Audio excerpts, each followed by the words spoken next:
मेरे दोस्तों, हमारे यहाँ नमाज फ़र्ज़ के बाद आम तौर पे लोग उठकर अपने घरों को चले जाते हैं, दुआ नहीं मांगते।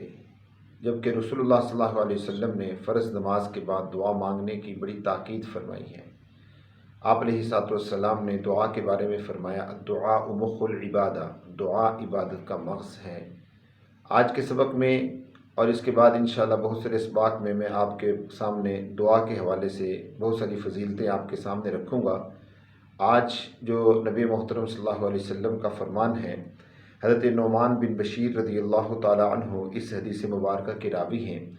इमाम अहमद बिन हम्बल ने मुस्नद अहमद में, इमाम तिरमिज़ी ने जामे तिरमिज़ी में, इमाम अबू दाऊद ने सुनन अबी दाऊद में, इमाम निसाई ने सुनन निसाई में और इमाम इब्न माजा ने सुनन इब्न माजा के अंदर इस रवायत को नकल फरमाया है।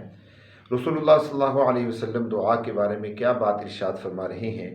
हज़रत नुमान बिन बशीर रज़ियल्लाहु ताला अन्हु फरमाते हैं, रसूलुल्लाह सल्लल्लाहु अलैहि वसल्लम ने इरशाद फरमाया, अद्दुआ हुवल इबादा, सुम्मा क़रअ, फिर आप अलैहिस्सलाम ने ये जुमला इरशाद फरमाया, वक़ाल रब्बुकुम उदऊनी अस्तजिब लकुम इन्नल्लज़ीना यस्तकबिरूना अन इबादती सयदखुलून जहन्नम दाखिरीन।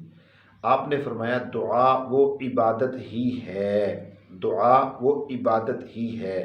फिर आपने ये आयत मुबारक पढ़ी कि आपके परवरदिगार फरमाते हैं कि तुम मुझे याद करो, मुझे पुकारो, मुझसे दुआ करो, मैं तुम्हारी दुआओं को कबूल करूँगा। और जो लोग तकब्बुर करते हैं मेरी इबादत से अनकरीब वो जहन्नम में ज़लील होकर दाखिल होंगे।